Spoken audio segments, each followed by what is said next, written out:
মধ্যে পড়াশোনা করে দেখতে চায় না, ঠিক কিনা?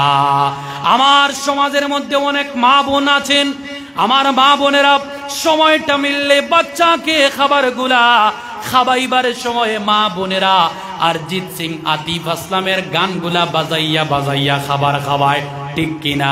আমার প্রিয় ভাইরা রে শুনেন, অতিরিক্ত গান শোনার কারণে মানুষের ব্রেইন নষ্ট হয়, ব্রেইনের ক্ষমতা চলে যায়। আমার প্রিয় ভাইরা, সূরা লুকমানের মধ্যে এসেছে, সূরাতুল লুকমানের মধ্যে আল্লাহ রাব্বুল আলামিন বললেন, রে দুনিয়ার মানুষ, তোমরা গানকে অ্যাভয়েড করো, গানকে ঘৃণা করো। গান যে ব্যক্তি শুনবে তার দিলটি পাথর হয়ে যাবে। আমার প্রিয় ভাইরা রে, আগেকার মানুষ মা বাবাকে জড়িয়ে ধরে কাদাকাদি করত বিদেশে যাওয়ার সময়। বিশাল বড় বড় ছেলেরা মাকে নাক দিয়ে হুঙ্গা দিয়ে যাইতো, কিন্তু বর্তমানে আমার ছেলেরা মাকে বলে মা যাচ্ছি, মা বলে যা, ঠিক কিনা? আমার বর্তমানে সমাজের ছেলেরা মা বাবার সাথে ভালোবাসা পর্যন্ত ছেড়ে দিয়েছে। তার কারণ কি? তার কারণ হলো ইসলাম বলে সিরাতাল মুস্তাকিমের মধ্যে আসো, ইসলাম বলে ডানপন্থী রাস্তার মধ্যে আসো। যুবক ভাইরা বলে না দুনিয়ার দিকে যাইব, ইসলাম বলে আখিরাতের দিকে আসো। আমার যুবক, অনেক যুবক ভাইরা বলে না দুনিয়ার দিকে যাইব। বলেন তো আমার সমাজের মধ্যে এমন বিশৃঙ্খলা দেখা দিয়েছে কিনা? আছে না নাই? কিতাবা বাইয়ে মনে হয় মেই নগুন আজ করিলি আর ওটা লাগি তো খেওয়ার মাতই না ওলান দা এখন দরকার না নি আপনারা, ঠিক আছে না? নিচাব আমার প্রিয় ভাইরা, তাইলে শুনেন, আল্লাহ রাসূল সাল্লাল্লাহু আলাইহি সাল্লামের খেদমতের মধ্যে ছোট্ট একটা বাচ্চা থাকার কারণে সে পরিবর্তন হয়ে গেল, নিজের জীবন থেকে মা বাবার মহব্বত বলে গেল।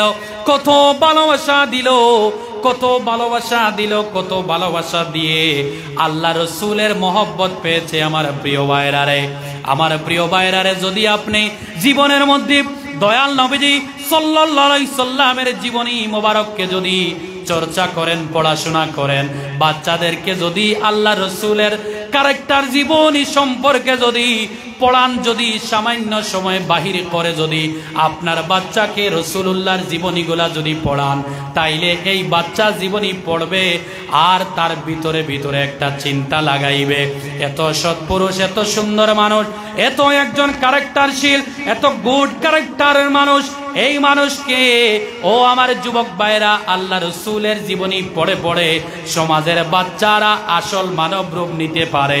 জুড়ে বলি না সুবহানাল্লাহ। হযরতে যায়েদকে বললেন, ইয়ামানের মানুষেরা, বাবারে তুমি এই জায়গার মধ্যে থাকো, আমরা চললাম ইয়ামান দেশের মধ্যে যাওয়ার পরে তোমার মাকে, তোমার বাবাকে তোমার খবরটা গিয়ে বলবো। ওনারা সবাই, লম্বা ঘটনা শর্ট করে বলি, ওনারা সবাই চলে গেলেন ইয়ামান দেশের মধ্যে যাওয়ার পরে হযরতে হারেসা ও হযরতে সাদা দুজনকে বললেন, তোমাদের বাচ্চা যায়েদ রাদিয়াল্লাহু তাআলা আনহুকে মক্কার কাবার কিনারে দেখে এসেছি। জুড়ে বলেন না সুবহানাল্লাহ। হযরতে যায়েদের মা হযরতে সাদা বেহুশ হয়ে মাটির মধ্যে পড়ে গেলেন। হযরতে যায়েদের বাবা চিৎকার করে করে আল্লাহর শুকরিয়া আদায় করলেন, আর দেরি করলেন না, বললেন, ইয়ামানবাসীরা, তোমরা আমার জীবনের মধ্যে সবচাইতে খুশির একটা খবর দিয়েছো। আমি যায়েদের বাবা আর ইয়ামানের মধ্যে থাকতে পারলাম না। আমার জীবনের মধ্যে যত স্বর্ণ টাকা সম্পদ আছে, যত সয় সম্পত্তি আছে, আমি আমার প্রত্যেক সম্পত্তি নিয়ে মক্কার জমিনে রওনা দিলাম। আমার ছেলেকে ওই আমার ছেলের মালিকের কাছ থেকে আমি ছুটাইয়া আনতে গেলাম। জুড়ে বলি সুবহানাল্লাহ। আমার প্রিয় প্রিয় ভাইরা, এই জায়গার মধ্যে একটা কথা দেখেন, বাবা ছেলেকে কত ভালোবাসেন, মা বাবা, মা তার ছেলেকে কত ভালোবাসেন, কিন্তু